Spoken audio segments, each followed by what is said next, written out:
बिल्कुल, चलिए ठीक है, टॉपिक स्टार्ट करते हैं। ठीक है, देखिएगा, तो आज हम डिस्कस करने जा रहे हैं राजपूत वंश के बारे में। और देखिएगा, राजपूत वंश जो है, वापस मैं कहूंगा कि हम लोग मध्य काल के इतिहास पढ़ रहे थे। ठीक है, तो मध्य काल के इतिहास में याद रखिएगा कि हमने जो है मोहम्मद गौरी, ठीक है, पहले तो मोहम्मद बिन कासिम के बारे में पढ़ा, फिर मोहम्मद गजनवी के बारे में पढ़ा, और उसके बाद फिर हमने मोहम्मद गौरी के बारे में पढ़ा। ठीक है, तो याद रखिएगा, हम वापस पुनः जो है उस दौर में जा रहे हैं जहां पर पूर्व मध्यकाल का इतिहास प्रारंभ हुआ था, जो कि कहलाता है राजपूत वंश के बारे में। ठीक है, चलिए देखते हैं। तो राजपूत वंश जो है, याद रखिएगा, भारत का एक ऐसा समय जो कि 7वीं से 12वीं शताब्दी या फिर 8वीं से 12वीं शताब्दी के मध्य जो है माना जाता है, इसे हम राजपूत वंश के तौर पर जानते हैं। ठीक है, देखिएगा, इनके संबंध में सबसे पहले तो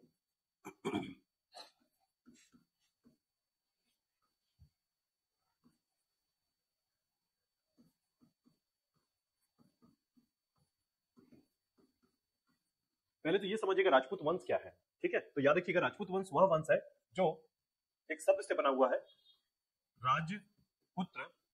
ठीक है, राजपुत्र से बना हुआ है और इसे कहा गया राजपूत।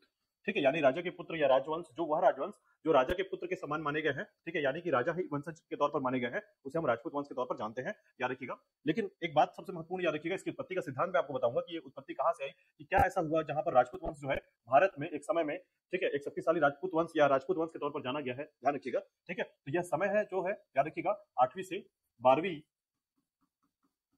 शताब्दी का समय माना जाता है। मतलब ऐसा समय जब जो है पूर्व मध्यकाल जो है और मध्यकाल जो है ये अपनी स्थिति में आ रहा था। ठीक है, तो आप समझिएगा कि मध्यकाल की यह स्थिति जो राजपूत वंश के तौर पर ये बहुत महत्वपूर्ण माना जाता है। क्यों? क्योंकि इसका कारण है, समझिएगा, कि राजपुत्र या राजपूत जो वंश है, ठीक है, भारत में मुख्य तौर पर भारत में 8वीं से 12वीं शताब्दी में जिस शक्तिशाली शासकों का वंश चला है भारत में, उसे हम राजपूत वंश कहते हैं। याद रखिएगा, ठीक है, 8वीं से 12वीं शताब्दी, याद रखिएगा। तो देखिएगा, भारत में जो है, मैंने आपको मध्यकाल के इतिहास में बहुत सारी बातें बताई राजपूतों के बारे में, लेकिन याद रखिएगा, जिसके बारे में आपको ध्यान रखना है वो राजपूत वंश से संबंधित बहुत सारे क्वेश्चन पूछे जाते हैं। ठीक है, तो देखिएगा, मैं कुछ राजपूतों के बारे में बताऊंगा, लेकिन इससे पहले हम इसके कुछ सिनॉप्सिस को समझेंगे। देखिएगा, ठीक है, जिसमें हम बात करेंगे कि राजपूत वंश जो है, ठीक है, जो राजपूत वंश है, याद रखिएगा, उस राजपूत वंश के बारे में अगर हम इसकी शक्तिशाली एक राजवंशों की बात करें, तो याद रखिएगा, सामान्य तौर पर जो है इनकी उत्पत्ति के सिद्धांतों पर जो है बहुत सारी बातें कही जाती हैं। ठीक है, जैसे कि इनकी उत्पत्ति का जो सिद्धांत है,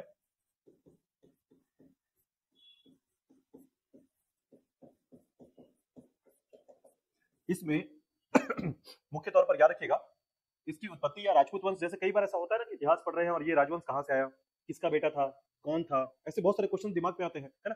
तो ऐसे में समझिएगा कि इस राजपूत वंश के आने की संभावना या उत्पत्ति कहां से हुई है, इसी में जो है बहुत सारे विद्वानों ने अलग अलग मत दिया। ठीक है, अब इन मतों के बारे में हम तुलना करें तो हम इसमें जो है कुछ मुख्य मतों को डिस्कस कर सकते हैं, लेकिन कुछ मत ऐसे हैं जो दैविक सिद्धांतों को भी शामिल करते हैं इसमें। दैविक सिद्धांत का मतलब, देखिए, कई ऐसे बार भी आपको सुनने को मिलेगा कि राजपूत जो है अग्निकुंड से बाहर आए हैं, यानी जलते हुए आग से जो है ये बाहर आए हैं, ऐसा माना जाता है। ठीक है, तो गुरु वशिष्ठ जो है, यानी कि ऋषि वशिष्ठ का नाम आपने सुना होगा। तो एक समय था, मैं एक कहानी आपको छोटी सुनाता हूँ ताकि आपको याद रहे। ठीक है, तो याद रखिएगा, एक समय था जब काफी ज्यादा जो है भारत के क्षेत्रों में, या फिर ऐसा कह सकते हैं इस पृथ्वी में या भारत के क्षेत्रों में जो है हाहाकार मचा हुआ था। ठीक है, दुर्जनों के द्वारा या फिर ऐसे कह सकते हैं राक्षसों के द्वारा एक ऐसी संभावना बन चुकी थी कि ऋषियों को जो है बहुत ज्यादा प्रताड़ित किया जा रहा था। ठीक है, ऐसे में जो है माउंट आबू के क्षेत्र में, ठीक है, माउंट आबू के पर्वत पर जो है गुरु वशिष्ठ एक एक यज्ञ करते हैं, और इस यज्ञ से जो है, यानी प्रार्थना करते हैं, भगवान से मनाते हैं, तो उस अग्निकुंड से जो है 4, ठीक है, उस अग्निकुंड से 4 राजवंशों की उत्पत्ति होती है, और वही राजवंश क्या कहलाते हैं, राजपूत वंश कहलाते हैं। तो याद रखिएगा, इसके बहुत सारे सिद्धांत है, दैविक सिद्धांत, इसको हम दैविक सिद्धांत मानते हैं। ठीक है, ये हम साहित्य में भी पढ़ेंगे, याद रखिएगा। तो गुरु वशिष्ठ के अग्निकुंड से जो है, याद रखिएगा, एक थे आपके परमार वंश, प्रतिहार वंश, चालुक्य वंश और चौहान वंश। ठीक है, तो परमार, प्रतिहार, चालुक्य और चौहान वंश, ये 4 वंश कौन से वंश है, याद रखिएगा, अग्निकुंड से इनकी उत्पत्ति मानी जाती है, जो कि इस क्षेत्र में जो है दुर्जनों के नाश करने, या फिर ऐसे कह सकते हैं कि इन क्षेत्रों में इनको समाप्त करने के लिए जो है इन राजवंशों की उत्पत्ति हुई थी। ठीक है, जिसे हम परमार, प्रतिहार, चालुक्य या चौहान वंश के तौर पर जानते हैं। ठीक है,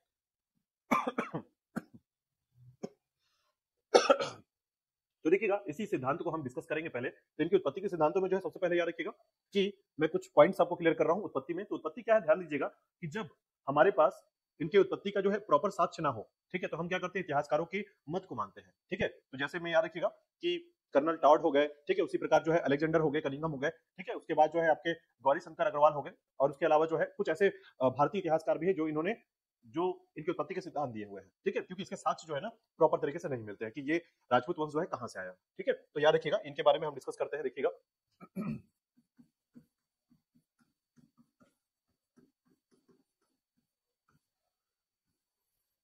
तो सबसे पहले याद रखिएगा एक नाम जो है चंद्रबरदाई। तो याद रखिएगा चंद्रबरदाई के द्वारा जो है एक साहित्य लिखा गया जिसे कहा जाता है पृथ्वीराज रासो। आपको जानकारी होगा कि चंद्रबरदाई जो है पृथ्वीराज तृतीय के क्या थे, दरबारी कवि थे, ठीक है। तो उन्होंने एक साहित्य लिखा पृथ्वीराज रासो के बारे में, और इसी पृथ्वीराज रासो में जो है इन्होंने अग्निकुंड का सिद्धांत दिया है, याद रखिएगा। तो पहला सिद्धांत इनकी उत्पत्ति का जिसे कहा जाता है अग्निकुंड का सिद्धांत कहा जाता है, ठीक है। तो अग्निकुंड का सिद्धांत याद रखिएगा किसने दिया है, चंद्रबरदाई ने, जो कि पृथ्वीराज रासो के साहित्य में जो है लिखा मिलता है, ठीक है। उसी प्रकार याद रखिएगा कर्नल टॉड और कनिंघम, ठीक है। कर्नल टॉड और कनिंघम के द्वारा जो है यह मत दिया गया है, याद रखिएगा, जिसमें इन्होंने बताया कि जो विदेशी आक्रमण हुए भारत में, ठीक है, विदेशी आक्रमण हुए भारत में, जिसके कारण भारत में जो है शक और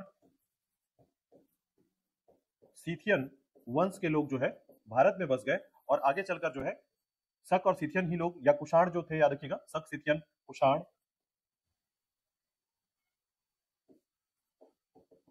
ये सभी क्या कहलाए, राजपूत वंश कहलाए, ठीक है। तो इस प्रकार से जो है राजपूत वंश की स्थापना हुई, याद रखिएगा, किसके द्वारा, कर्नल टॉड और उसके बाद कनिंघम ने कहा ये बात, ठीक है। उसी प्रकार याद रखिएगा इसमें और दो व्यक्ति हैं, जैसे गौरी शंकर हो गए एक, ठीक है, भारतीयों में, भारतीय इतिहासकारों में, और उसके अलावा जो है याद रखिएगा एक है आपके गौरी शंकर जो है हीराचंद ओझा के नाम से जाने जाते हैं, याद रखिएगा, ठीक है, और एक गोपीनाथ शर्मा, ठीक है। तो याद रखिएगा इसमें सबसे पहले याद रखिएगा गोपीनाथ के द्वारा कहा गया, याद रखिएगा, इतिहासकार गोपीनाथ शर्मा जो है, याद रखिएगा, या भंडारकर की बात की जाती है तो गोपीनाथ हो गए, शर्मा हो गए, ठीक है। उसके अलावा जो है भंडारकर हो गए, इनके द्वारा कहा गया है, याद रखिएगा, कि प्राचीन काल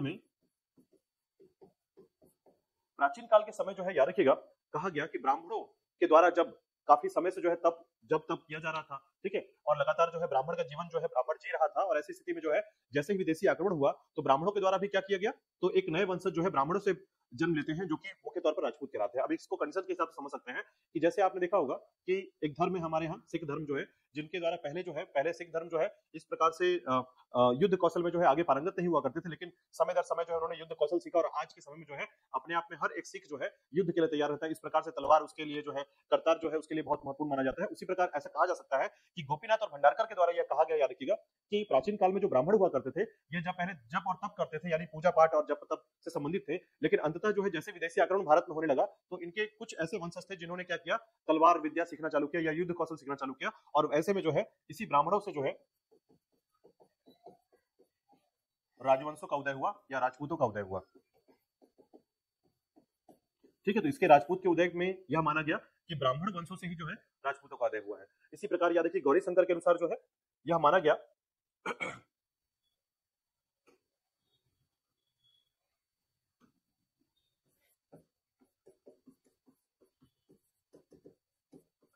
गौरी शंकर के अलावा के साथ यह जुड़ा हुआ माना गया, याद रखिएगा, जिसमें यह कहा जाता है कि जो प्राचीन काल में क्षत्रिय हुआ करते थे, ठीक है, प्राचीन काल में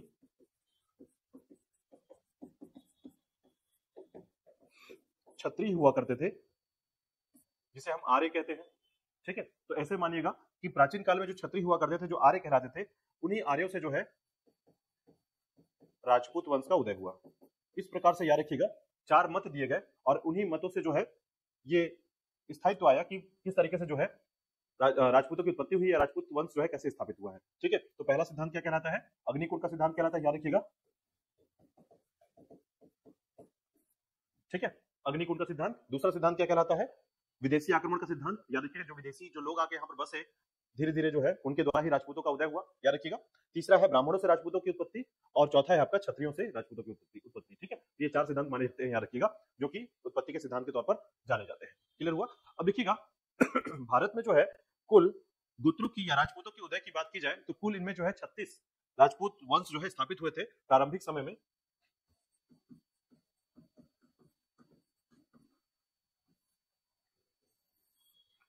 कुल कितने राजवंश? 36, यानी कुल राजपूत वंशों की संख्या हुआ करती थी कितनी? 36। तो याद रखिएगा, ऐसे आधार में जो है आपको सिर्फ यही बात याद रखनी है कि राजपूतों के संबंध में जो है जब भी क्वेश्चन पूछा जाएगा, याद रखिएगा कि पूछा जाता है कि राजपूतों के कितने गोत्र जो है प्रचलित है भारत में, तो 36, ठीक है, या फिर राजपूतों के कितने वंश प्रचलित है, तो 36। याद रखिए, गोत्र या वंश, याद रखिएगा 36 वंश जो है प्रचलित है। उनमें जो है सबसे पहला जो वंश आता है, याद रखिएगा, जिसको हम सूर्यवंशी कहते हैं। आपने कई बार सुना होगा सूर्यवंशी वंश, ठीक है। उसी प्रकार दूसरा जो वंश होता है इसे कहते हैं हम लोग चंद्रवंशी, और तीसरा जो वंश होता है, याद रखिएगा, जिसे हम मानते हैं अग्निकुंड से, ठीक है। और चौथा वंश जो माना जाता है, याद रखिएगा, जिसे कहा जाता है ऋषिवंशी, ठीक है। तो देखिएगा, सूर्यवंशी की बात करें तो याद रखिएगा इसमें कुल जो है 10 गोत्र या 10 वंश जो है स्थापित हुए थे। उसी प्रकार चंद्रवंशी से जो है ये भी 10 से स्थापित हुए थे, याद रखिएगा। और अग्निकुंड से मैंने आपको बताया कि कुल कितने राजवंश आए हैं, याद रखिएगा, इसको भूलिएगा मत, कई बार पूछा जाता है क्वेश्चन है ये, ठीक है, कि अग्निकुंड से जो है कुल 4 राजवंश जो है राजपूतों के है। और उसी प्रकार याद रखिएगा ऋषिवंशी में जो है कुल 12 राजवंश जो है राजपूतों की उत्पत्ति हुई थी या इससे संबंधित है, याद रखिएगा। तो टोटल कितने हुए? 36, याद रखिएगा, ठीक है। तो ये 36 राजवंश जो है बहुत ज्यादा प्रचलित है। और याद रखिएगा अंततः जो है एक समय आ जाता है, याद रखिएगा, जब चौहान वंश का पतन प्रारंभ होता है, तो ऐसे में जो है 24 राजवंश केवल एक राजवंश से टूटकर बनते हैं। तो चौहान वंश जब टूटेगा ना, या पतन होगा उनका, तो 24 राजवंश जो है उससे टूट करके अलग हो जाते हैं। 36 प्लस 24 हो जाता है, याद रखिएगा टोटल, ठीक है। तो ये ध्यान रखिएगा कि कुल जो है 50 राजवंशों की उत्पत्ति हो जाती है, लेकिन प्रारंभिक समय में केवल आपको याद रखना है 36 राजवंशों की उत्पत्ति भारत में मानी जाती है, जिसमें 4 सबसे महत्वपूर्ण माने जाते हैं अग्निकुंड से उत्पत्ति का सिद्धांत के अंतर्गत, ठीक है। तो ये जरूर याद रखिएगा। चलिए नेक्स्ट देखिएगा इसके बाद। तो यहां तक आपको बातें समझ में आ गई होंगी कि राजपूत कैसे है, ठीक है, उत्पत्ति का सिद्धांत आपको समझ में आ गया होगा। इसके बाद देखिएगा क्षेत्र विस्तार की बात करते हैं कि इनका क्षेत्र कौन कौन सा था, ठीक है। तो देखिएगा राजपूतों के क्षेत्र विस्तार,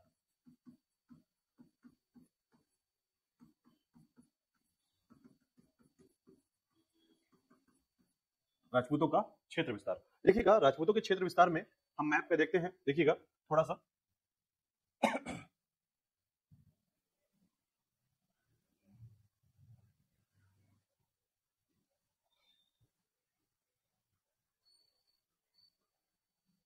देखिएगा राजपूतों का जो क्षेत्र विस्तार रहा है भारत में, उसे मुख्य तौर पर जो है याद रखिएगा, अगर हम कन्नौज की बात करें,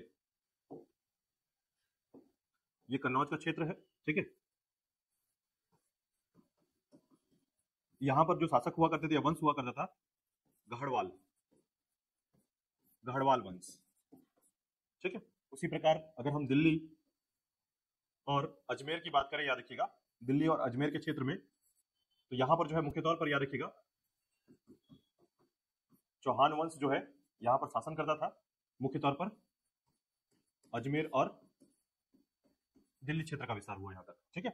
उसी प्रकार याद रखिएगा कि गुजरात में जो है 2 राजवंशों की स्थिति मिलती है। गुजरात के क्षेत्र में याद रखिएगा एक राजवंश है आपका चालुक्य, या फिर इसे कहते हैं सोलंकी वंश, गुजरात के क्षेत्र में याद रखिएगा। और एक आपका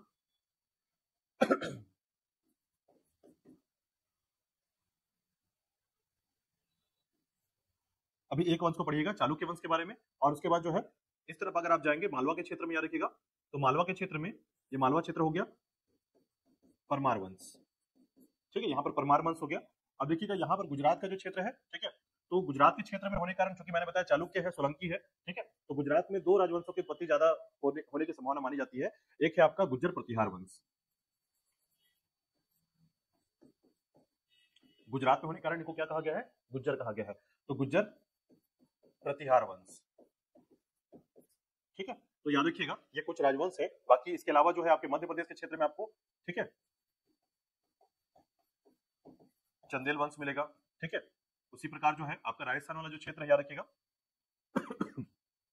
यहां पर जो है आपका सिसोदिया मिलेगा राजस्थान के क्षेत्र में।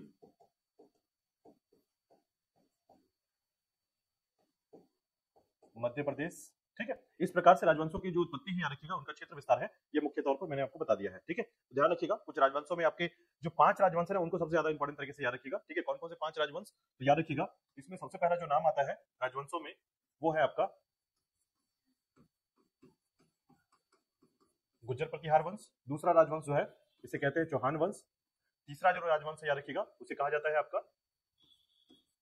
परमार वंश, चौथा है आपका चालुक्य सोलंकी वंश, ठीक है। और पांचवें राजवंश के तौर पर जो है आप याद कर सकते हैं, याद रखिएगा, जिसमें सबसे महत्वपूर्ण माना जाता है आपका, देखिए, प्रतिहार। ये चार राजवंश जो है ये अग्निकुंड से उत्पत्ति के ही माने जाते हैं और इनको ही सबसे ऊपर रखा जाता है, याद रखिएगा। और इसी के बाद जो है आपके कुछ राजवंश हैं, जैसे कि आपका चंदेल वंश, सिसोदिया वंश, ठीक है, चंदेल वंश, सिसोदिया वंश और आपका गढ़वाल वंश। तो ये राजवंशों में इन पांच राजवंशों को अच्छे से याद रखिएगा, बाकी अन्य राजवंशों में हम बाकी टॉपिक को भी डिस्कस करेंगे, ठीक है। तो याद रखिएगा इन सभी राजवंशों को हम राजपूत वंश कहते हैं और राजपूत वंशों का विस्तार जो है क्षेत्र के हिसाब से अभी हम डिस्कस भी किए, लेकिन ध्यान रखिएगा कि इसमें जो है राजवंशों की जो स्थिति है उसको आप थोड़ा सा ध्यान रखेंगे, ठीक है। अजमेर और दिल्ली का जो क्षेत्र है आपका, अजमेर और दिल्ली का जो क्षेत्र है याद रखिएगा ये चौहान वंश का क्षेत्र है, कन्नौज में है गढ़वाल वंश का क्षेत्र है, ठीक है। आपका मालवा वाला जो क्षेत्र याद रखिएगा उन क्षेत्रों में आपको मिलेगा कौन, परमार वंश मिलेगा, ठीक है। उसी प्रकार याद रखिएगा गुज्जर प्रतिहार जो है गुजरात का क्षेत्र है और चालुक्य वंश जो है गुजरात के दक्षिणी क्षेत्र में चालुक्य वंश की स्थिति आती है, ठीक है। उसी प्रकार याद रखिएगा कि मध्य प्रदेश के क्षेत्र में चंदेल वंश हो गया और राजस्थान के क्षेत्र में आपका सिसोदिया, ठीक है। तो याद रखिएगा सभी क्षेत्र जो है आपके राजवंशों से, राजपूत राजवंशों से जो भरे पड़े थे, याद रखिएगा। और इस पे एक बात और ध्यान रखिएगा कि मालवा के परमार वंश जो है, ठीक है, चंदेल का जो क्षेत्र है याद रखिएगा बुंदेलखंड का क्षेत्र है, ठीक है। तो ऐसे में याद रखिएगा ये सभी क्षेत्र जो है महत्वपूर्ण माने जाते हैं, जो कि क्षेत्र विस्तार के तौर पर जो है इनके बारे में कहा जाता है, ठीक है। अब देखिए यह वो समय है जब हर्षवर्धन की मृत्यु हो जाती है, याद रखिएगा हर्षवर्धन की मृत्यु हो गई, ठीक है। तो जैसे ही वर्धन वंश के जो है, वर्धन वंश जो है याद रखिएगा, इस वंश में जैसे ही हर्षवर्धन की मृत्यु होती है वैसे ही भारत के उत्तर भारत में, खासकर उत्तर भारत के क्षेत्र में जो है छोटे छोटे राजवंश ने अपने आप को स्वतंत्र घोषित कर दिया और स्वतंत्र घोषित करने के साथ ही साथ याद रखिएगा इसके बाद जो है राजपूतों का उदय होता है और राजपूतों के उदय के दौरान जो है याद रखिएगा 8वीं से 12वीं शताब्दी तक यह शक्तिशाली राजवंश के तौर पर जाना गया। यानी इन समय में जो है कोई अन्य राजवंश जो है इस क्षेत्र में शासन नहीं कर पाया 8वीं से 12वीं शताब्दी के मध्य। तो 8वीं से 12वीं शताब्दी का मध्य जो टाइम था याद रखिएगा इसे हम राजपूत वंश के तौर पर जानते हैं। भारत में राजपूतों का उदय हुआ और इस प्रकार के राजपूत जो है सबसे महत्वपूर्ण माने जाते हैं, ठीक है। चलिए, तो यहाँ तक बात समझ में आ गई? कोई डाउट है, कोई क्वेश्चन है तो पूछ लीजिए यहाँ तक। फिर आगे चलते हैं हम लोग राजपूतों के बारे में अब डिस्कस करेंगे एक एक करके, जिनमें कौन कौन से राजपूत कहाँ कहाँ पर जो है निवास करते हैं और उनका क्षेत्र विशेष क्या रहा है, ठीक है। जल्दी से बताइए, कोई डाउट है इसमें? नहीं है? चलिए, इसके बाद देखिएगा कि राजपूतों के क्रम पर जो है सबसे पहले जो इंपॉर्टेंट टॉपिक आता है याद रखिएगा, जिसमें हम राजपूतों के बारे में बात करेंगे। तो ध्यान रखिएगा कि इन सभी में जो राजपूतों की उत्पत्ति होती है उस उत्पत्ति के दौरान जो है हम सबसे पहले पढ़ेंगे याद रखिएगा, जिसमें गुज्जर प्रतिहार का नाम आता है, याद रखिएगा, ठीक है। तो गुज्जर प्रतिहार राजवंश जो है, ठीक है, ये सबसे महत्वपूर्ण राजवंश है, ध्यान रखिएगा। और उसमें जो है पूर्व मध्यकाल में जो है, ठीक है, या सामंतवाद के उदय के काल में जो है इनको उत्पत्ति मानी जाती है।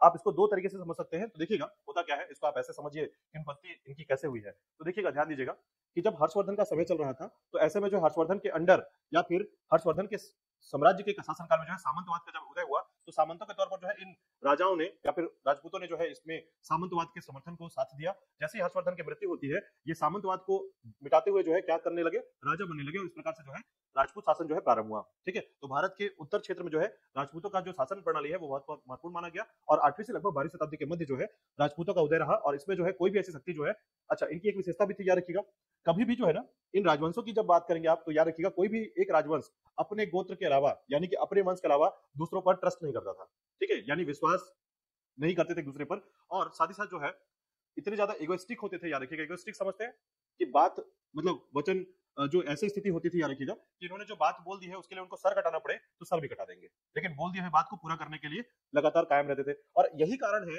मुख्य तौर पर कि विदेशी आक्रमण जो है इस क्षेत्र में हुआ और ऐसे में जो है संघर्ष का काल जो चला 8वीं से 12वीं शताब्दी के मध्य।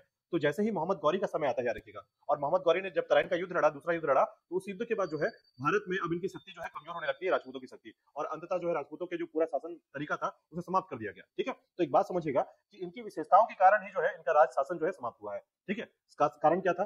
तो एक राजवंश जो है कभी दूसरे राजवंश की मदद नहीं करता था, ठीक है। जैसे मान लीजिए अगर बात आएगी यहाँ पर चंदेल वंश की और सिसोदिया वंश की या फिर चालुक्य वंश की, तो एक दूसरे के साथ जो है ये तत्पर मित्रता नहीं निभाते थे, ठीक है। हाँ, इनके अंदर वचन की बात तो होती थी, लेकिन वचन की बात के चक्कर में जो है ये गलत काम भी कर जाते थे, ठीक है, कि हमने बोल दिया तो बोल दिया, आप करेंगे ही करेंगे, भले वो चीजें गलत हो जाए, ठीक है। तो ऐसे में जो है ऐसे संघर्ष और ऐसी स्थिति में, क्योंकि देखिए मैं आपको समझाता हूँ कि विदेशी आक्रमण जब हुआ ना तो विदेश के जो लोग आए और लड़ने के जो युद्ध कौशल हमारे यहाँ दर्शाया गया, तो उनके उनके द्वारा जो है ना ईमानदारी से लड़ाई नहीं करी जाती थी। हमारे यहाँ जो है ईमानदारी से लड़ाई की जाती है, जैसे तलवार जिसके हाथ में जो निहत्था है उसके साथ युद्ध नहीं लड़ेंगे। लेकिन विदेशी लोग तो ऐसे नहीं समझते, वो तो मार देंगे आपको और अपना शासन स्थापित कर लेंगे। ठीक है, तो ऐसे बहुत सारे कारण थे याद रखिए, जैसे शाम को युद्ध नहीं लड़ना, ऐसे बहुत सारे कारण याद रखिएगा जिसके कारण इस राजवंश की मृत्यु या समाप्त होने का कारण जो है या पतन का कारण जो है, ये बहुत सारे इनके संघर्ष का, इनकी विशेषता ही इनकी संघर्ष का मूल कारण बना है। ठीक है, चलिए देखिएगा, सबसे पहले बात करेंगे हम लोग राजवंशों में गुज्जर प्रतिहार राजवंश के बारे में।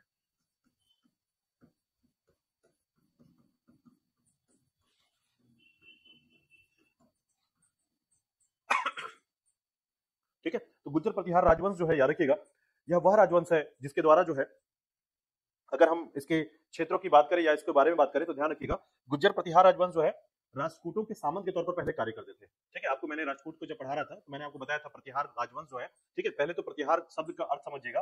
प्रतिहार जो होता था इसे कहते हैं द्वारपाल। ठीक है, यानी प्रतिहार का जो अर्थ है उसका अर्थ ही क्या है, द्वारपाल। इसका मतलब यह है कि प्रतिहार राजवंश के जो लोग थे या प्रतिहार शासक जो लोग थे वो क्या काम करते होंगे, राष्ट्रकूटों के यहाँ द्वारपाल का कार्य करते थे। यानी राष्ट्रकूटों के पतन के बाद जो है प्रतिहार राजवंश का उदय हुआ। और याद रखिएगा, इस राजवंशों की बात अगर की जाए तो इसका जो शब्द है प्रतिहार, उसका अर्थ एक निकल कर आता है, याद रखिएगा, जिसे कहते हैं द्वारपाल। ठीक है, तो याद रखिएगा इनके बारे में जो साक्ष्य मिलता है, सबसे पहला साक्ष्य वो मिलता है एहोल अभिलेख से।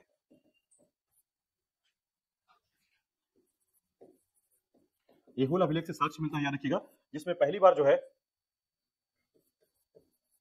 गुज्जरों की जानकारी मिलती है, गुज्जर प्रतिहारों की जानकारी मिलती है। तो याद रखिएगा एहोल अभिलेख जो है, ठीक है, पुलकेशिन द्वितीय का अभिलेख है, याद रखिएगा, इसमें सबसे पहला जो है ठीक है। अब देखिएगा दूसरा एक साक्ष्य मिला है, याद रखिएगा, जिसमें यह माना गया है, याद रखिएगा, यानी कि जो प्रतिहारों का जो अभिलेख है, प्रतिहारों के अभिलेख जो प्राप्त हुए हैं, याद रखिएगा, इसमें जो है यह बताया गया है कि श्री राम के छोटे भाई लक्ष्मण के वंशज प्रतिहारों को बताया गया है। ठीक है, तो श्री राम के छोटे भाई लक्ष्मण के वंशज प्रतिहार कहलाए, याद रखिएगा, ऐसा कहा गया है। और साथ ही साथ याद रखिएगा तीसरा जो साक्ष्य मिलता है जो कि सबसे ज्यादा प्रसिद्ध है, वो है आपका अग्निकुंड का सिद्धांत। ठीक है, तो तीन साक्ष्य याद रखिएगा, एहोल अभिलेख, प्रतिहारों का अभिलेख और उसके बाद अग्निकुंड का साक्ष्य या सिद्धांत। ठीक है, तो इससे जो है प्रतिहारों की जानकारी मिलती है, याद रखिएगा। अब इनके क्षेत्र की बात करें तो याद रखिएगा मुख्य तौर पर इनके क्षेत्र का जो विस्तार है या क्षेत्र मुख्य तौर पर कहां पर था, तो ध्यान रखिएगा कि जो गुजरात का और राजस्थान का जो सीमावर्ती क्षेत्र है, ठीक है, यानी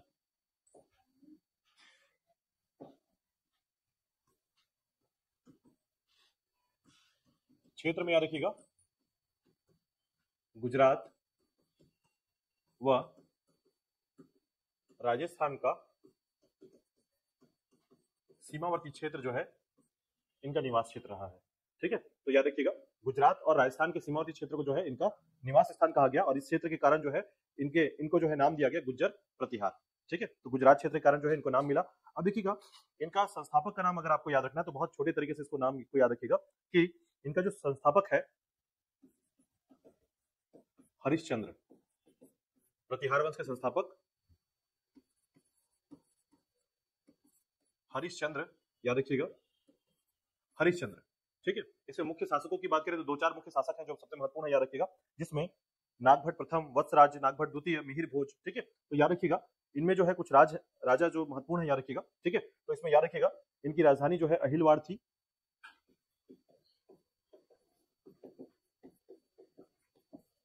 अहिलवाड़ राजस्थान का क्षेत्र इनकी राजधानी रही है और प्रमुख शासक के तौर पर याद रखिएगा नागभट्ट प्रथम, नागभट्ट द्वितीय,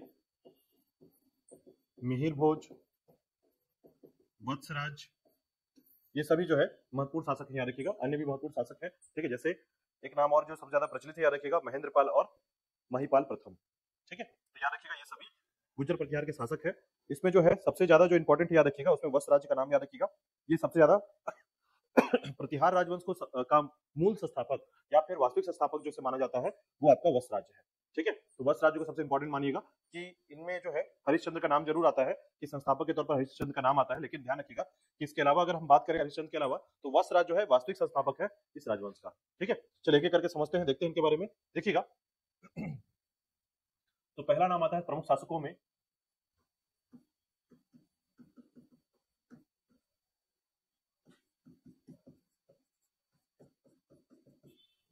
नागभट्ट प्रथम का। तो याद रखिएगा प्रमुख शासकों में नागभट्ट प्रथम जो है सबसे पहला शासक माना जाता है, लेकिन याद रखिएगा संस्थापक है हरिश्चंद्र। ठीक है, तो याद रखिएगा इसके बारे में जो जानकारी मिलती है, याद रखिएगा इसके बारे में जो साक्ष्य मिलता है या इसके शासनकाल की जो जानकारी मिलती है, याद रखिएगा वो है 730 से लेकर 756। ठीक है, यानी 730 से 756 तक जो है इसका शासनकाल रहा है। और याद रखिएगा मिहिर भोज के साक्ष्य में, अभिलेखों में जो है इसके साक्ष्य मिलते हैं, याद रखिएगा मिहिर भोज के अभिलेख से जानकारी मिलती है कि इसने जो है किसको हराया था, अरबों को परास्त किया था। ठीक है, तो अरबों को परास्त करने वाला एक समय आपको याद होगा, देखिए 730 का समय है, याद रखिएगा। तो इसका मतलब है कि दाहिर का जैसे ही दाहिर रावर का जो युद्ध हुआ था, आपको जानकारी होगा मोहम्मद बिन कासिम और दाहिर के मध्य, तो उसके बाद जैसे जैसे जो है मैंने आपको एक चीज बताई थी, आपको याद होगा शायद प्रॉपर तरीके से अगर आप इसको याद करने का प्रयास कर रहे होंगे, तो मैंने आपको बताया था कि यह जो क्षेत्र है, याद रखिएगा भारत का यह क्षेत्र, जहां पर क्षेत्र जो है ना सिंध क्षेत्र को जीत लिया था किसने, मोहम्मद बिन कासिम ने। और इसके बाद जो है भारत के अन्य क्षेत्रों में जो है प्रवेश करना चाहता था, और उसने काफी संघर्ष भी किया इसके लिए। लेकिन भारत में जो है इस क्षेत्र में कौन बैठा था, तो याद रखिएगा प्रतिहार वंश। मैंने बताया था प्रतिहार वंश के बारे में। जम्मू कश्मीर क्षेत्र में कौन बैठा था, तो ललितादित्य। और दक्षिण के क्षेत्र में अगर बात करें, याद रखिएगा तो राष्ट्रकूट वंश। तो इन क्षेत्रों में अरब जो आक्रमण हो रहा था लगातार, कौन रोक रहा था इसको, तो हिंदू शाही राजवंश के तौर पर याद रखिएगा ललितादित्य, इधर प्रतिहार राजपूत वंश में प्रतिहार वंश, और दक्षिण में जो है राजपूत वंश जो है अपने आप यहाँ बैठे हुए थे। तो याद रखिएगा इसके कारण जो है मोहम्मद बिन कासिम आगे में सफल नहीं हो पाया। तो इसी का एक लक्ष्य बताया जा रहा है, याद रखिएगा कि मिहिर भोज के अभिलेख से जानकारी मिलती है कि इसने जो है अरबों को परास्त किया था सबसे पहले। ठीक है, नागभट्ट प्रथम ने। ठीक है, अब इसके बाद देखिएगा इसको एक संज्ञा दी गई है या एक शब्द से कहा गया, याद रखिएगा जिसे ग्वालियर प्रशस्ति अभिलेख में जो है मलेच्छों का नाशक कहा जाता है।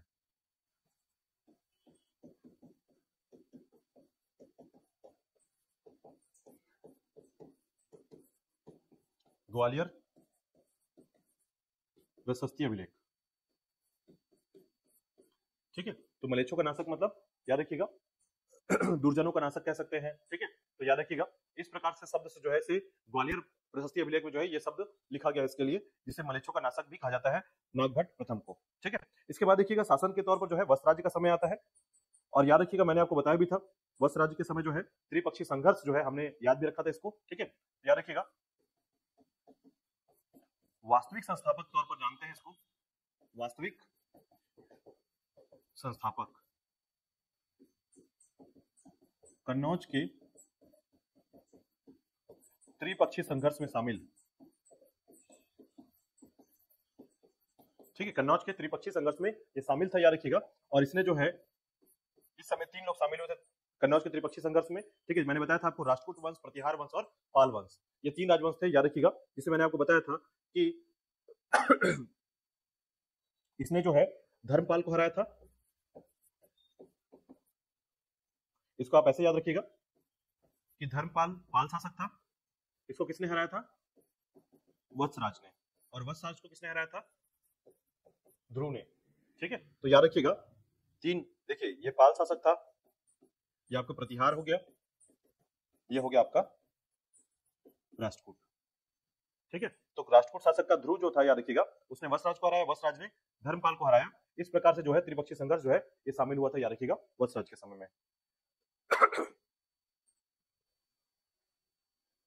चलिए इसके बाद देखिएगा नेक्स्ट शासन जो किया,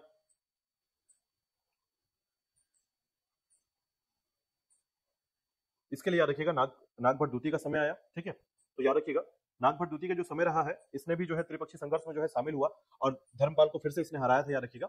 लेकिन केवल आप इसमें एक बात ध्यान रखिएगा कि इसके संबंध में जो सबसे महत्वपूर्ण बात है वो है कन्नौज विजय करने के पश्चात जो है इसने परमेश्वर की उपाधि धारण की थी। ठीक है, किसने? नागभट्ट द्वितीय ने। ठीक है, देखिएगा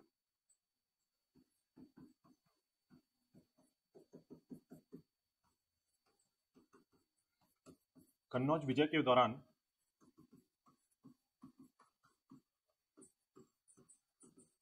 परमेश्वर की उपाधि। ठीक है, तो इसने जो है नागभट्ट द्वितीय ने जो सबसे महत्वपूर्ण कार्य किया था, याद रखिएगा, वो था इसके द्वारा जो है लिया गया उपाधि, याद रखिएगा।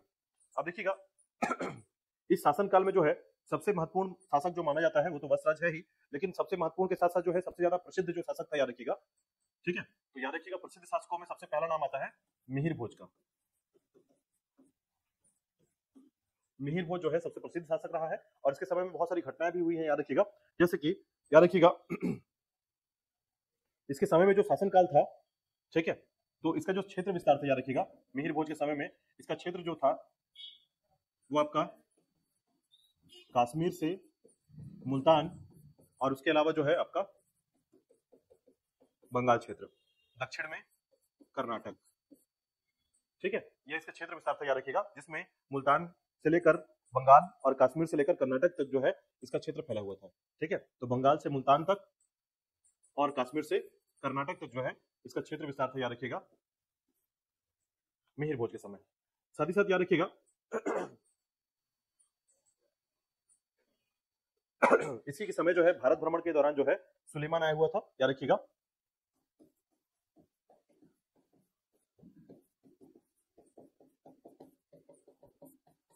इसने एक पुस्तक भी लिखी है,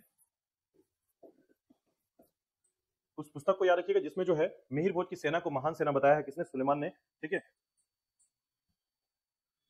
जिसे कहा जाता है, पुस्तक का नाम है सिलीउत तवारीख। ठीक है, पुस्तक का नाम है सिलीउत तवारीख। ठीक है, और इसमें क्या बताया गया है? इस पुस्तक में बताया गया है, याद रखिएगा, ठीक है, महान सेना की तारीफ की है किसके? मिहिर भोज के। और याद रखिएगा इसे इस्लाम का शत्रु बताया गया है। किसको? मिहिर भोज को, इस्लाम का शत्रु और महान सेना का शासक। ठीक है, साथ ही साथ देखिएगा विष्णु धर्म का संरक्षक था ये। ठीक है ठीक है, और इसने जो है याद रखिएगा पाल शासक देवपाल को हराया और राष्ट्रकूट शासक कृष्ण तृतीय को हराया था। ठीक है, किसने? तो याद रखिएगा मिहिर भोज ने।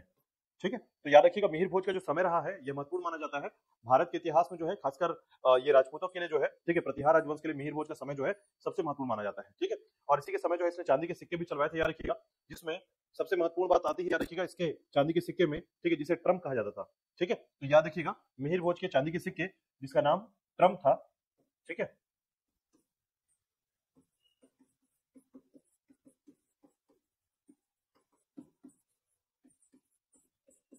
इसके द्वारा चलाए गए चांदी के सिक्के को ट्रम्प कहा जाता था, याद रखिएगा। और साथ ही साथ याद रखिएगा कि इसके समय में कुछ अभिलेख प्राप्त हुए हैं, याद रखिएगा, जिसे आदिवराह या प्रभास की उपाधि जो है इसने धारण की थी। ठीक है, और याद रखिएगा इसने जो है अपनी धार्मिक यात्रा के लिए जो है अपना पद त्याग दिया था मिहिर भोज ने। धार्मिक यात्रा प्राप्त करने के लिए या धार्मिक यात्रा के जाने के लिए जो है इसने अपना सिंहासन जो है अपने पुत्र को दे दिया, याद रखिएगा। ठीक है, तो इसकी 2-3 घटना जो है सबसे महत्वपूर्ण मानी जाती है, जो कि महेंद्रपाल को, जिसका पुत्र है, महेंद्रपाल को सिंहासन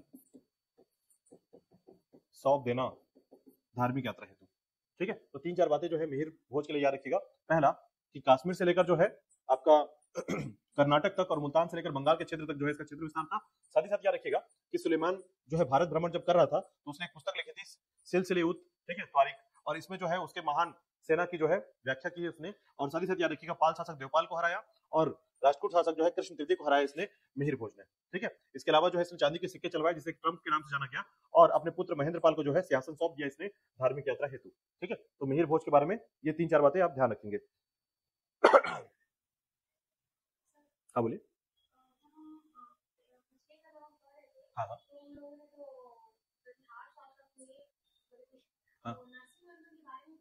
हाँ हाँ।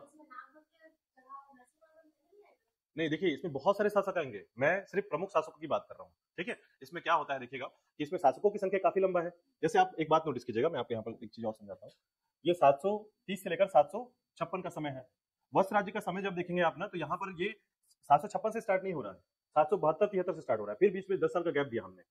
तो मैं उन्हीं बातों को डिस्कस कर रहा हूँ जो सबसे महत्वपूर्ण माने जाते हैं, याद रखिएगा। तो कुछ राजाओं को हम यहाँ पर डिस्कस करेंगे, हम यहाँ पर आप ऐसे कह सकते हैं 3 से 4 राजा ही हम डिस्कस करने वाले हैं। ठीक है, अगर पूरे वंशावली को डिस्कस करेंगे तो एक एक साम्राज्य को हम डिस्कस करेंगे, एक एक दिन में डिस्कस करेंगे।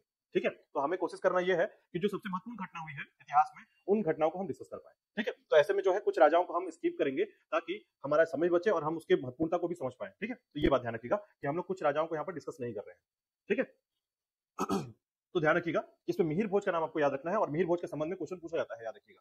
ठीक है, चलिए इसके बाद देखिएगा, मिहिर भोज के बाद जो है नाम आता है महेंद्र पाल का। इसमें भी आप 2-3 बातें ध्यान रखिएगा क्योंकि इससे संबंधित क्वेश्चन पूछे जाते हैं, याद रखिएगा।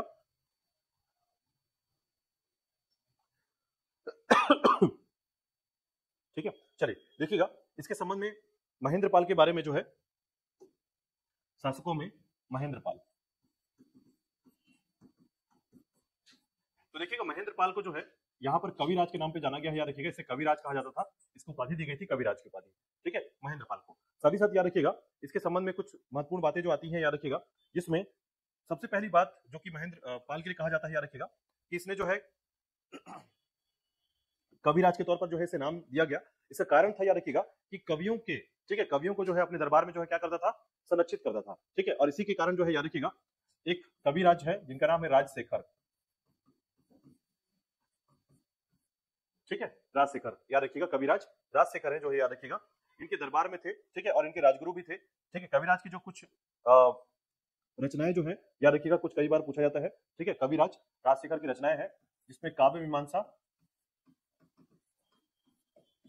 कपूर मंजरी, काव्य मीमांसा, कपूर मंजरी जो है।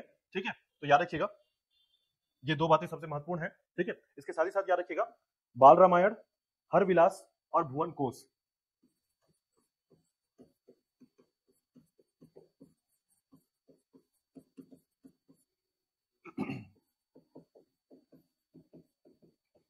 ये सब इनकी रचना है, किसकी, राजशेखर की, याद रखिएगा। ठीक है, तो याद रखिएगा इनके राजगुरु भी थे और इनके दरबारी कवि भी थे। ठीक है, महेंद्र पाल के दरबारी गुरु। और याद रखिएगा इन्हों महेंद्र पाल की अगर हम बात करें उपाधि की, तो याद रखिएगा अपने आप को महाराजाधिराज कहता था, परम भट्टारक कहता था। ठीक है, तो याद रखिएगा बहुत सारे इसने जो है क्या लिया था, उपाधि ली हुई थी। ठीक है, लेकिन मुख्य तौर पर याद रखिएगा इसका जो महेंद्र पाल का जो सबसे बड़ा संबंध है, या उसके लिए याद रखने वाली जो बात है, याद रखिएगा राजशेखर के बारे में है, कि कविराज राजशेखर जो है किसके शासनकाल में दरबारी कवि थे, या किसके शासन दरबारी कवि के तौर पर जाने जाते हैं। ठीक है, अब साथ ही साथ याद रखिएगा कि महेंद्र पाल ने जो है राष्ट्रकूट शासक इंद्र तृतीय को पराजित किया था।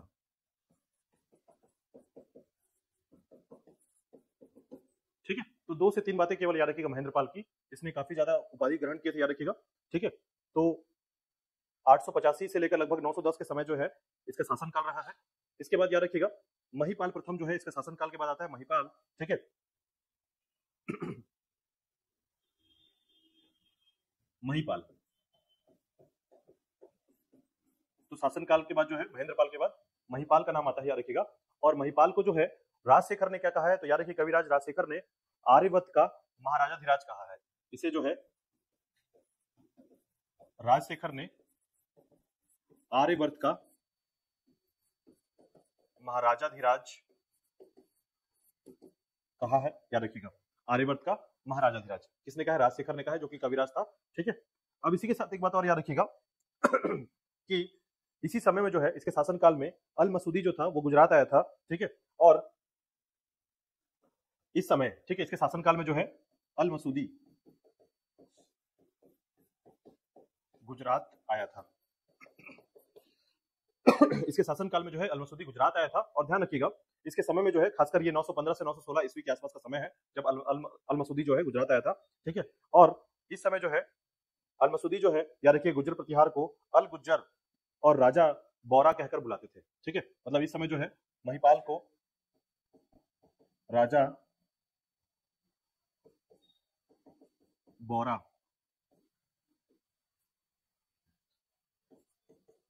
राजा बोरा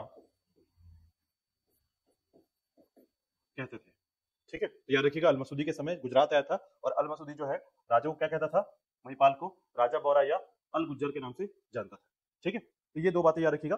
अब देखिएगा महिपाल प्रथम जो है ना, जैसे ही इसका शासन जो है, महिपाल का ही समय जो है सबसे महत्वपूर्ण माना जाता है, याद रखिएगा, क्योंकि इसी के समय जो है आपको जानकारी होगा कि इसी के बाद जो है इनके उत्तराधिकारी जो है कमजोर होने लगी, यानी इनके शासन व्यवस्था में जो है, ठीक है, जब कमजोरी का शासन समय आया तो याद रखिएगा मोहम्मद गजनवी ने क्या किया था, आक्रमण किया था इसके समय में।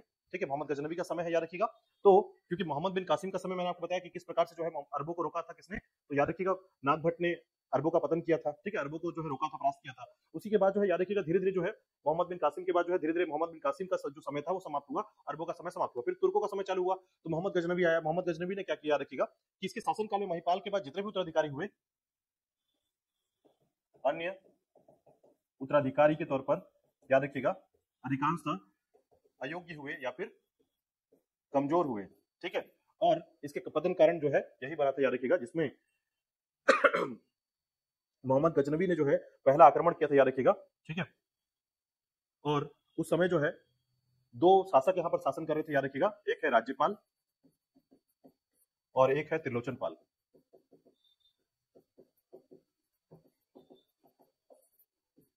ठीक है, राज्यपाल और त्रिलोचन पाल, याद रखिएगा। तो राज्यपाल और त्रिलोचन पाल के समय जो है मोहम्मद गजनवी ने आक्रमण किया, और उसके बाद जो है 1018 में, याद रखिएगा, और उसके बाद जो है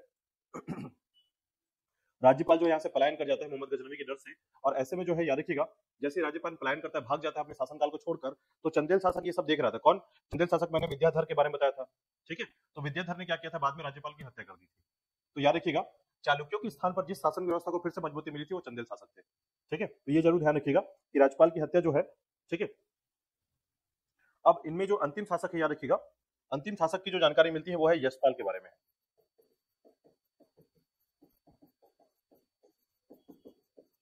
ठीक है, तो ये तीन बातें ध्यान रखिएगा कि पहला जो प्रतिहार राजवंश, याद रखिएगा, वो द्वारपाल के तौर पर जाने जाते थे। ठीक है, राजकोटों के द्वारपाल के तौर पर पहले कार्य करते थे, और उसके बाद जो है हरिश्चंद्र ने क्या किया था, संस्थापित किया आपका प्रतिहार राजवंश को, लेकिन वास्तविक संस्थापक के रूप में जो है बस राज्य का नाम आता है। ठीक है, इसी के बीच में जो है नागभट्ट जो प्रथम था, याद रखिएगा, उसने अरबों को परास्त किया था, और नागभट्ट के बाद जो है जितने भी शासक हो, याद रखिएगा, चाहे वो महिपाल हो, महेंद्रपाल हो, ठीक है, जितने भी शासक है, याद रखिएगा, उसमें सभी शासकों में मिहिर भोज का नाम सबसे महत्वपूर्ण माना जाता है, याद रखिएगा।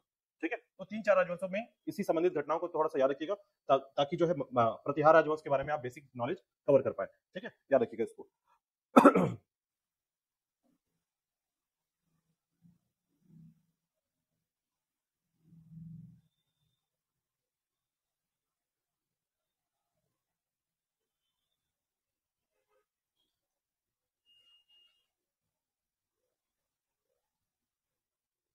ठीक है, यहां तक क्लियर हो गया प्रतिहार राजवंशों के बारे में। अब इनका योगदान जो भारत के क्षेत्र में रहा है, मैं उनके बारे में बात करता हूँ, देखिएगा।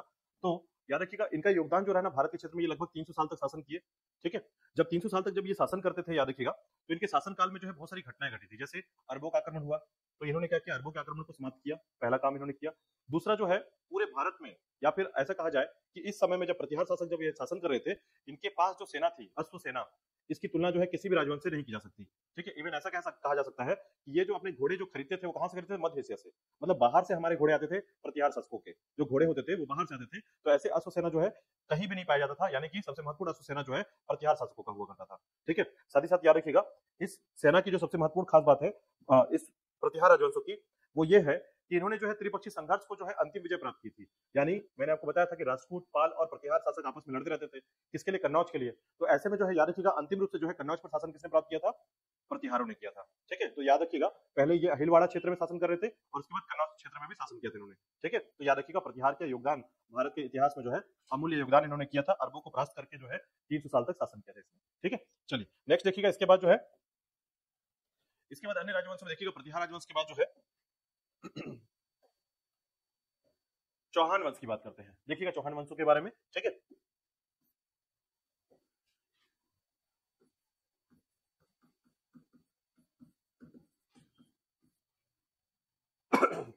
देखिएगा चौहान वंशों में जो है सबसे ज्यादा जो इंपॉर्टेंट है, याद रखिएगा, वो है महेंद्र, सॉरी, पृथ्वीराज चौहान। ठीक है, तो पृथ्वीराज चौहान के संबंध में एक सबसे बड़ी बात आपको याद रखनी है। ठीक है, क्योंकि अजमेर या शाकंभरी, ठीक है, अजमेर का जो क्षेत्र है याद रखिएगा, तो एक हिंदू शाही क्षेत्र के राजा हुआ करते थे, अजय नाम था इनका, अजय। तो याद रखिएगा इन्हीं ने जो है ना अजमेर का नाम रखा था। अजमेर का नाम जो है हिंदू शाही शासक थे, याद रखिएगा, उन्होंने अजमेर का नाम रखा। और याद रखिएगा दो क्षेत्रों में जो है इनके बारे में देखा जाता है। चौहान वंश की स्थापना जो है दो क्षेत्रों में हुई थी, वो याद रखिएगा आप। पहला जो क्षेत्र था वो था आपका अजमेर क्षेत्र में, और दूसरा जो क्षेत्र था याद रखिएगा वो था दिल्ली के क्षेत्र में। ठीक है, तो ये दो क्षेत्र में शासन कर रहे थे चौहान वंश के लोग। कारण क्या था? क्योंकि ये जो है संबंधी थे। ठीक है, याद रखिएगा, यानी ऐसा कह सकते हैं कि पृथ्वीराज चौहान का ननिहाल कहाँ था? दिल्ली। ठीक है, ननिहाल दिल्ली था, और अपने पिता का घर जो था वो था आपका अजमेर का क्षेत्र। ठीक है, तो याद रखिएगा इसकी पृष्ठभूमि की बात करें तो याद रखिएगा यहाँ भी जो है अग्निकुंड से उत्पन्न अग्नि राजपूतों में जाने जाते हैं चौहान वंश। और याद रखिएगा इनके बारे में जो है जानकारी मिलती है, या जो इनके साक्ष्य मिलते हैं, तो इसके पृष्ठभूमि की बात करें याद रखिएगा, तो पृष्ठभूमि में जो है एक नाम मिलता है चरणमान। तो चरणमान नामक एक कबीला हुआ करता था, ऐसा कहा जाता है, या एक शासक हुआ करता था, जिसके कारण जो है चौहान राजवंश की स्थापना हुई है। ठीक है, चरणमान कबीला था, शासक था, याद रखिएगा, जिसके कारण जो है क्या कहा गया है, यही कबीला था जिसके कारण जो है इसे चौहान कहा गया है, चरणमान के नाम से जाना गया। लेकिन मुख्य तौर पर ऐसा कहा जाता है, याद रखिएगा, कि 7वीं से लगभग 10वीं शताब्दी के मध्य जो है इन्होंने प्रतिहारों के सामंत के रूप में शासन किया था। ठीक है, प्रतिहारों के सामंत के रूप में। तो याद रखिएगा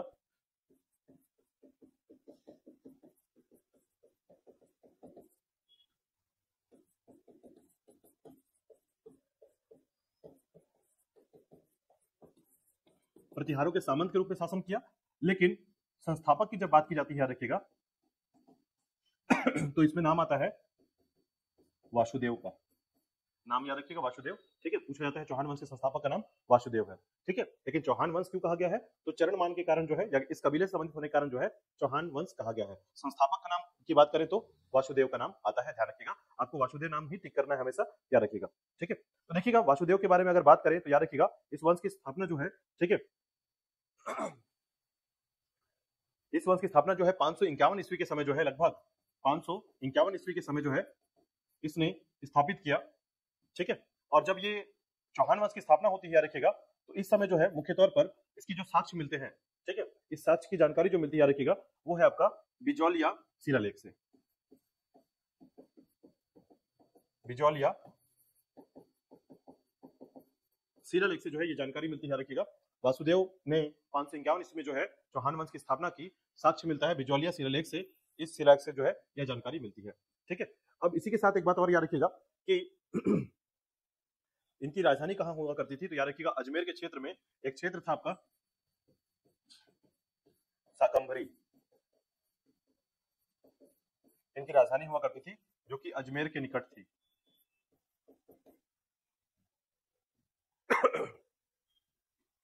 ठीक है, तो देखिएगा इनमें जो है ना 3-4 जो शासक हैं याद रखिएगा, उनके बारे में बस याद रखना है आपको। सबसे पहला जो शासक है याद रखिएगा वाक प्रतिराज, ठीक है, प्रथम। तो याद रखिएगा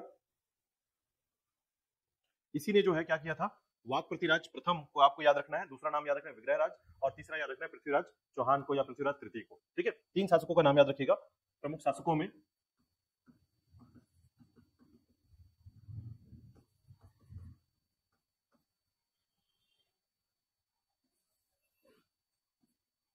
पहला नाम है वाक प्रतिराज, दूसरा है विग्रहराज, और तीसरा है पृथ्वीराज तृतीय, इसी को कहा जाता है पृथ्वीराज चौहान। ठीक है, याद रखिएगा। अब देखिए वाक प्रतिराज की बात करें तो याद रखिएगा इसी ने जो है प्रतिहारों से स्वतंत्र होकर जो है नाडोल के क्षेत्र में चाहमान शाखा की स्थापना की, इसलिए जो है चौहान वंश का नाम आता है यहाँ पर।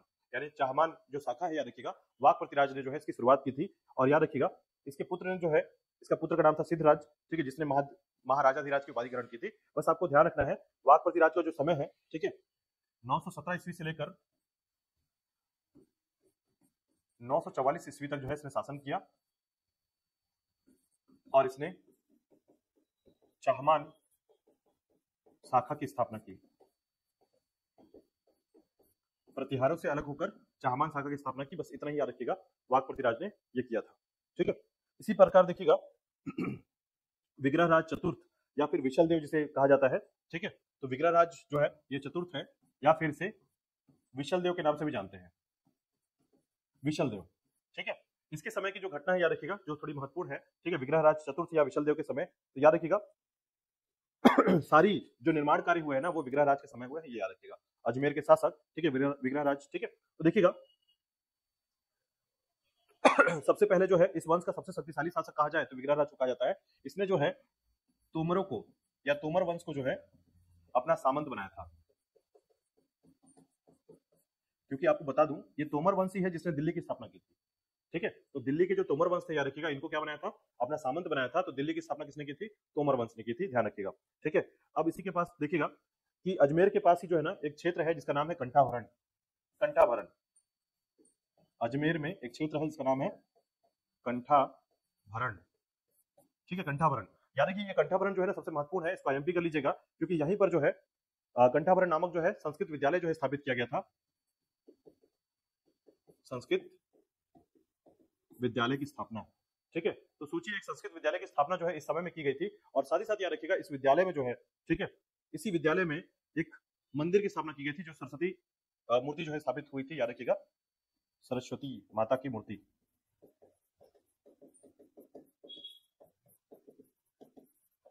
ठीक है, और सबसे बड़ी बात याद रखिएगा कि अब जैसे ही यहाँ पर जो है विदेशी आक्रमण होता है याद रखिएगा, तो इसी कंठाभरण को जो तोड़कर जो है इस संस्कृत विद्यालय को तोड़कर जो है कुतुबुद्दीन ऐबक ने मस्जिद बना दिया था, याद रखिएगा। ठीक है, मतलब यहीं पर जो है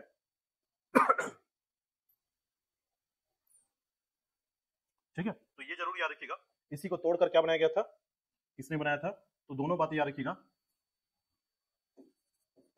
कुतुबुद्दीन ऐबक ने इसे तोड़कर मस्जिद बनाया। ठीक है, और आगे चलकर यही जो मस्जिद था याद रखिएगा, जिसके बारे में जानकारी मिलती है कि कुछ अंश अजमेर में 2.5 दिन का झोपड़ा नामक मस्जिद की दीवारों पर जो है उत्कीर्ण कराया गया था, याद रखिएगा। तो ये जो है ये सब चीजें जो है जानकारी मिलती है, याद रखिएगा 2.5 दिन के झोपड़ा के बारे में जानकारी मिलती है। ठीक है, तो ये ध्यान रखिएगा।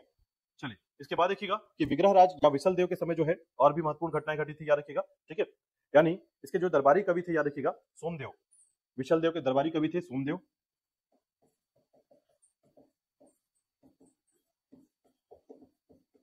सोमदेव, ठीक है, इसकी एक रचना याद रखिएगा, ये भी महत्वपूर्ण है।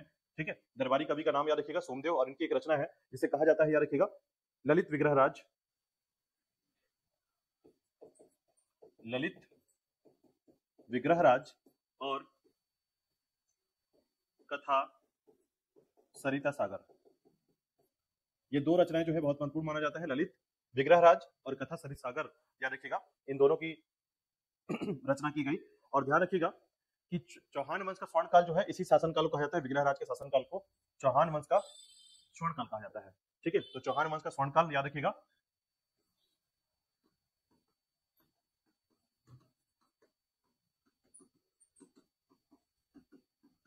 चौहान वंश का स्वर्ण काल कहलाता है।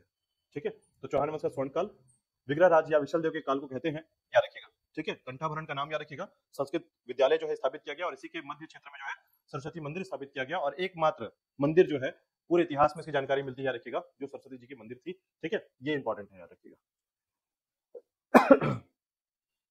अब देखिएगा इसके बाद जो है याद रखिएगा कि जब समय आता है पृथ्वीराज तृतीय का, जो कि 1178 से 1192 तक का समय माना जाता है। ठीक है, 1178 और 1192 का समय जो है पृथ्वीराज तृतीय का आता है, याद रखिएगा। इसे अलग अलग नाम से जानते हैं, इसका उपनाम जो था याद रखिएगा राय पिथोरा। ठीक है, राय पिथोरा के नाम से जाना जाता है, याद रखिएगा, ये पृथ्वीराज चौहान, या फिर इसे कहा गया है दल पुंगल।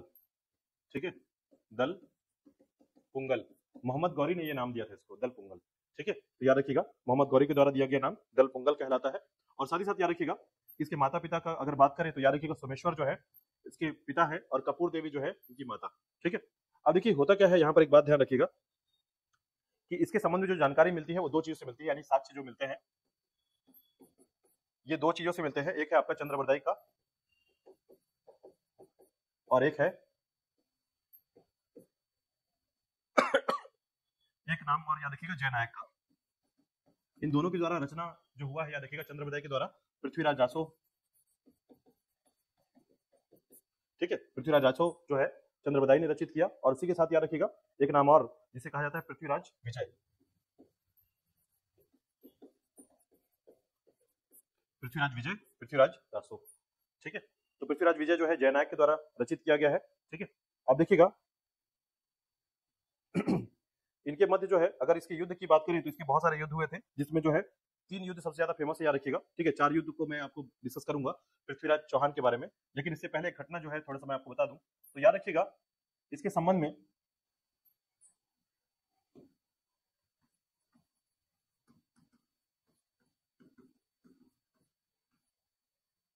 ठीक है, तो याद रखिएगा पृथ्वीराज चौहान जो है, ठीक है, क्योंकि जो दिल्ली का जो क्षेत्र था याद रखिएगा इसमें भी चौहान वंश स्थापित हुआ था और अजमेर के क्षेत्र में भी चौहान वंश था। ठीक है, तो पृथ्वीराज चौहान का जो समय था याद रखिएगा, क्योंकि उसके नाना जो थे, ठीक है, अनंतपाल जो पाल है याद रखिएगा, इन्होंने क्या किया था, इसको पृथ्वीराज चौहान को गोद ले लिया और वो दिल्ली के राजा थे, तो ऐसे में जो है इसको दिल्ली का क्षेत्र मिल जाता है। इस प्रकार से अजमेर और दिल्ली जो है किसके पास आ गया, पृथ्वीराज चौहान के पास आता है याद रखिएगा। ठीक है, अब उसके अलावा जो है याद रखिएगा जब दिल्ली में ये था या दिल्ली के क्षेत्र में शासन करना था, तो इसी समय जो है गढ़वाल शासक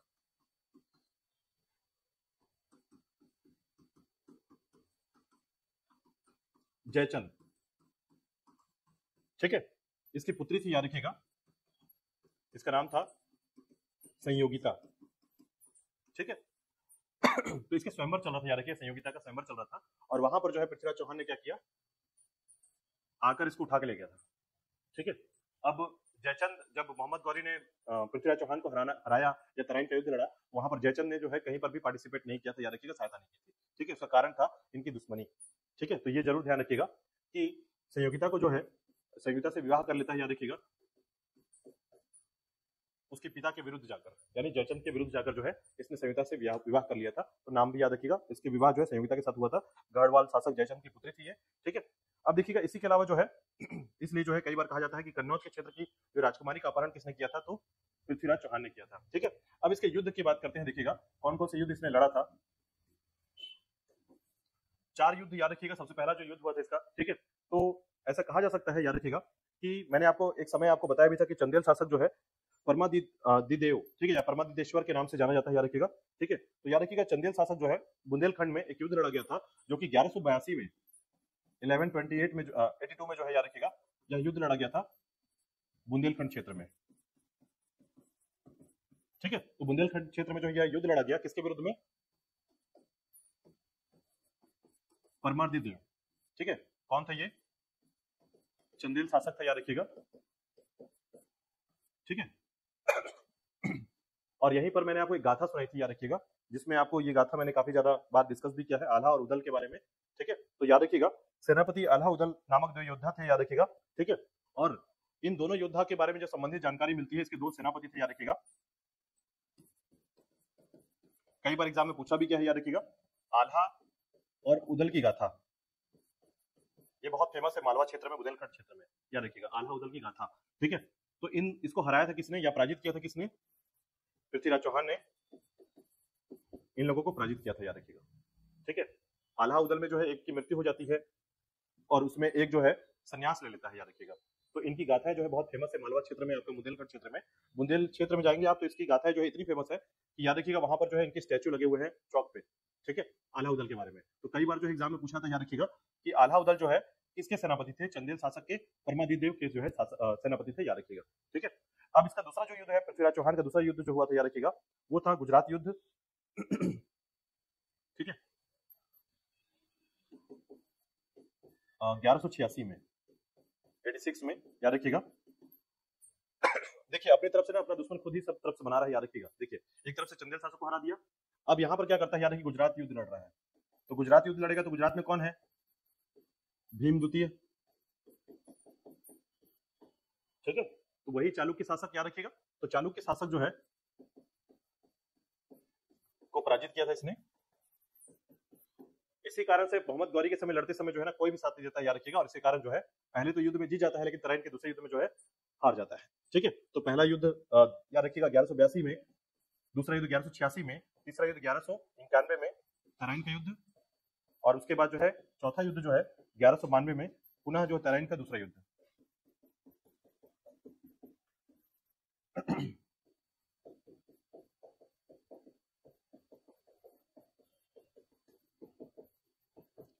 और इसके बाद याद रखिएगा पृथ्वीराज चौहान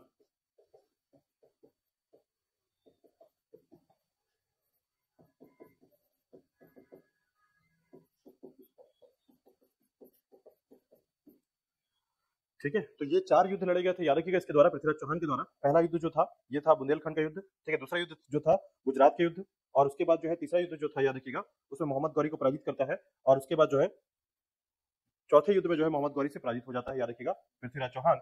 और पृथ्वीराज चौहान की जो स्थिति थी याद रखिएगा कि जैसे ही तराइन का युद्ध जो है, ये तराइन का जो युद्ध है याद रखिएगा, जैसे ही पृथ्वीराज चौहान हारता है उसके बाद ही जो है इस्लाम का जो भारत में एक मार्ग प्रशस्त हो जाता है कि इसके बाद धीरे धीरे जो है सारी शक्तियां, यानी कि राजपूतों की सारी शक्तियां धीरे धीरे जो है खत्म हो जाती हैं। यानी कि आप ऐसा कह सकते हैं कि तराइन के दूसरे युद्ध के बाद जो है भारत में जो है इस्लाम धर्म और साथ ही साथ जो है भारत में इस्लाम का कब्जा जो है धीरे धीरे बढ़ने लगता है, ठीक है। इसी को सबसे इंपॉर्टेंट माना जाता है, याद रखिएगा कि इस्लामिक शासन का जो मार्ग प्रशस्त किया वो कौन सा युद्ध था, वो तराइन का दूसरा युद्ध था, याद रखिएगा, ठीक है। इसी के बाद जो है याद रखिएगा अगर ऐतिहासिक साक्ष्य की उपलब्धता की बात अगर ना करें तो याद रखिएगा पृथ्वीराज चौहान के संबंध में जो पृथ्वीराज रासो लिखा गया है, याद रखिएगा उसमें चंद्र बरदाई ने बताया है कि उसने जो है मोहम्मद गौरी को मार दिया था, ऐसा कहा गया है, लेकिन इसके कोई साक्ष्य उपलब्ध नहीं है, ध्यान रखिएगा ऐतिहासिक कोई भी साक्ष्य उपलब्ध नहीं है, ठीक है। और वही अगर चांदी के सिक्के की बात मैंने आपको बताई थी तो वो याद रखिएगा, ठीक है। अली निजाम ने जो है निजाम हसन ने जो है अपना साक्ष्य बताया था कि अजमेर के क्षेत्र में एक चांदी का सिक्का प्राप्त हुआ है, जिसमें एक तरफ जो है बैल की आकृति और एक तरफ जो है घोड़े की आकृति मिलती है, और एक तरफ जो है पृथ्वीराज चौहान का नाम मिलता है, एक तरफ जो है मोहम्मद सिम हाज का नाम मिलता है, याद रखिएगा। तो इस प्रकार से जो यह माना जाता है कि पृथ्वीराज चौहान ने जो है मोहम्मद गौरी की जो आधिपत्य थी स्वीकार कर ली थी, ठीक है। तो अलग अलग लोगों ने जो है अलग अलग प्रकार की मत जो है जाहिर किया है, लेकिन याद रखिएगा ऐतिहासिक साक्ष्य के तौर पर जो है मोहम्मद गौरी के मारने की जो है साक्ष्य है कहीं पर भी ऐतिहासिक साक्ष्य प्राप्त नहीं हुए हैं, ठीक है, याद रखिएगा। तो ये जरूर थोड़ा सा याद रखिएगा। इसके साथ ही साथ याद रखिएगा कि चौहान राजा जो है अजय राज ने ही क्या किया था, अजमेर को बसाया था, ये ध्यान रखिएगा, ठीक है। और उसी प्रकार याद रखिएगा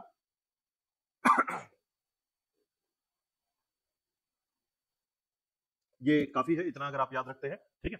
तो ये जरूर ध्यान दीजिएगा कि इस स्मारक के तौर पर जो है अजमेर का जो है क्षेत्र जो है सबसे महत्वपूर्ण माना जाता है, और चौहान राजवंश जो है ये महत्वपूर्ण राजवंश के तौर पर जाना जाता है राजपूतों में, चौहान राजवंश के बारे में, ठीक है। चलिए आज के लिए इतना ही करते हैं, कल बाकी जो राजपूत राजवंश है उनके बारे में डिस्कस करेंगे। कल जो है पूरे राजपूतों के बारे में डिस्कस करने के बाद जो है आपका टॉपिक राजपूतों का उदय समाप्त हो जाएगा, और पुनः जो है हम दिल्ली सल्तनत स्टार्ट करेंगे, ठीक है। यहाँ तक कोई डाउट है, कोई क्वेश्चन है तो आप पूछ सकते हैं। हाँ बोलिए। हाँ नहीं मिलता है, हाँ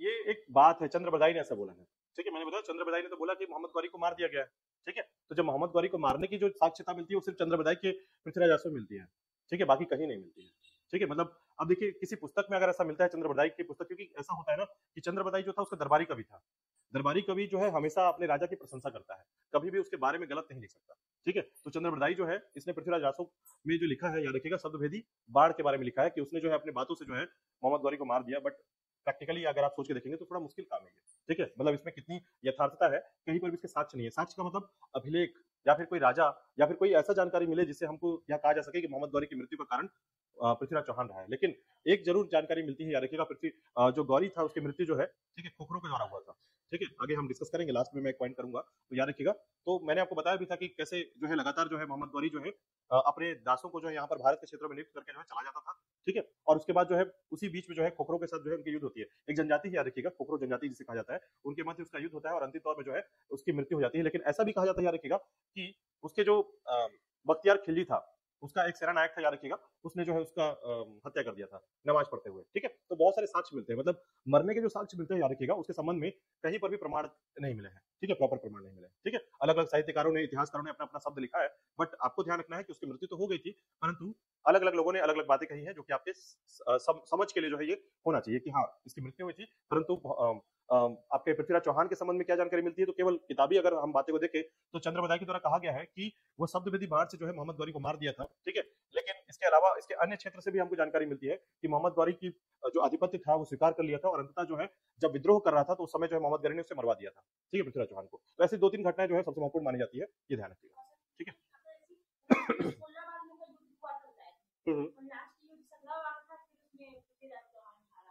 नहीं, इसमें जो घटनाएं हैं जो है याद रखिएगा, इस युद्ध में अब टीवी सीरियल्स पे तो हम डिस्कस नहीं कर सकते, ठीक है, उसकी अपना अलग कहानी होती है, ठीक है, तो उस पे हम डिस्कस नहीं करेंगे। फिलहाल जो है आप साहित्य साक्ष्य पर ही डिस्कस करेंगे, जितने भी साक्ष्य मिलते हैं उन साक्ष्यों पर ही हम डिस्कस कर सकते हैं, ठीक है। चलिए